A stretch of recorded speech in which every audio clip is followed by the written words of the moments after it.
Jésus nous a avertis dans les évangiles. Prenez garde que personne ne vous séduise. Beaucoup viendront en mon nom, disant « Je suis le Christ », et ils séduiront une multitude de gens. Ce message résonne à travers les âges, avertissant du danger des faux messies qui, sous couvert de vérité divine, égarcent les âmes. Aujourd'hui, nous allons explorer l'histoire de 10 individus qui, à travers les siècles, ont prétendu être l'incarnation du Christ. Des leaders charismatiques, audacieux dans leurs affirmations, ont conduit leurs disciples vers des croyances déformées, souvent avec des fins tragiques. Leur parcours est un miroir inquiétant de la tromperie spirituelle, et chaque histoire offre une leçon précieuse. Alors, êtes-vous prêt à plonger dans le monde des faux messies?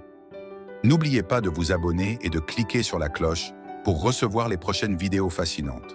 Si vous êtes passionné par ces révélations, un petit like et un commentaire sous la vidéo nous aident énormément à vous offrir encore plus de contenu captivant.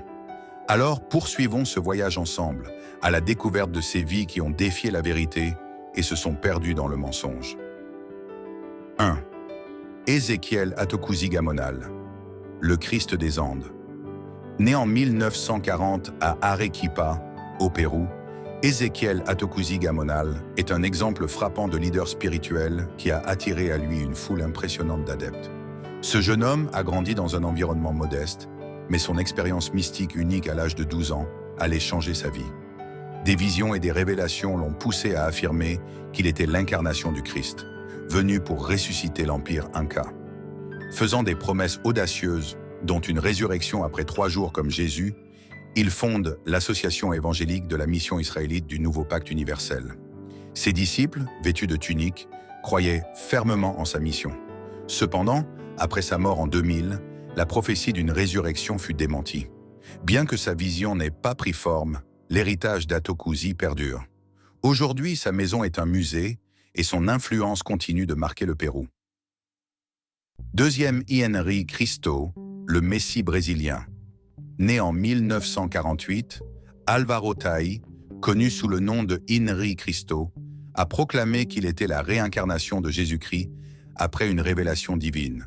Son message radical a secoué l'Amérique latine et l'Europe.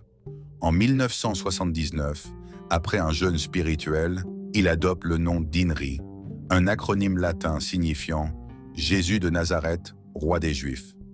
Voyageant à travers différents pays, Henri Cristo a été expulsé de certains d'entre eux. Mais malgré les revers, il a trouvé un public fidèle, notamment en France, où il a prêché à travers les technologies modernes. Ses visions apocalyptiques et son interprétation de la Bible ont attiré plus de 330 000 personnes, connectées par les réseaux sociaux. Son message se diffuse largement, mais à quel prix? Troisième, Sergueï Anatolievitch Torop, le Vissarion de la Sibérie.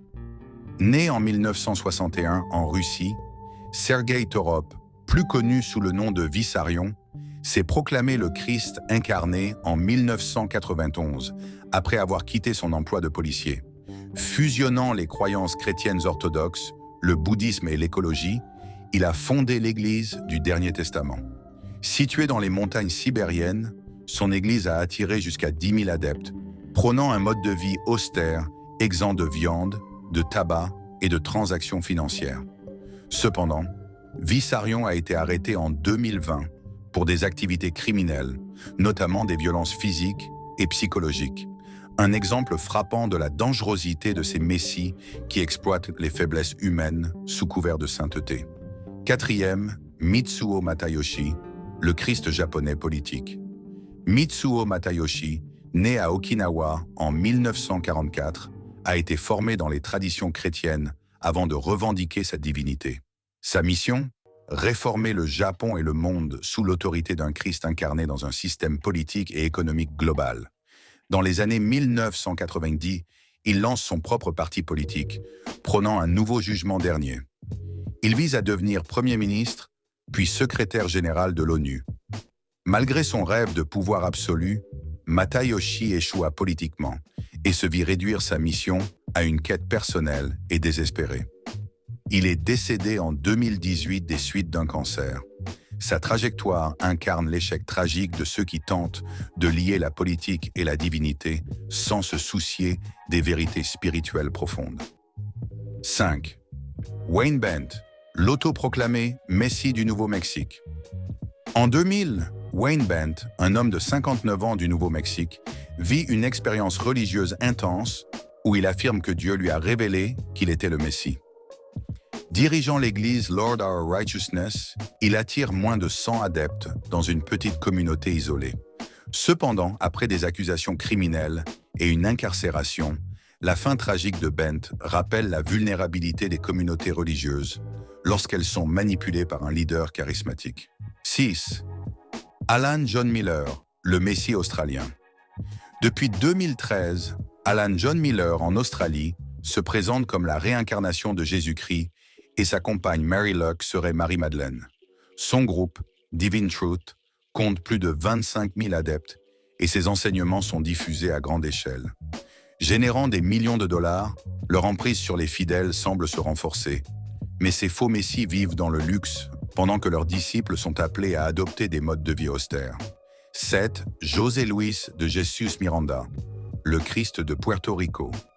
José Luis de Jesus Miranda, né en 1948 à Porto Rico, a fondé l'église de l'International Jesus Miracle Crusade, affirmant être la réincarnation du Christ. Non seulement il a rejeté les doctrines chrétiennes traditionnelles, mais il a aussi proclamé qu'il était immortel. Sa communauté, composée de milliers de personnes, croyait en son pouvoir divin, mais après sa mort en 2013, sa prétention d'immortalité s'est effondrée, révélant les dangers d'un leadership spirituel déconnecté de la vérité biblique. Les dangers du faux Messie. Ces histoires tragiques nous rappellent qu'il est essentiel de rester vigilant face aux faux enseignements. Jésus a mis en garde contre ceux qui se présentent comme des prophètes, mais qui sont en réalité des séducteurs, prêts à déformer la vérité pour manipuler les foules. L'histoire de ces messies autoproclamés nous enseigne que la quête de vérité ne peut être substituée par des illusions de pouvoir ou de domination.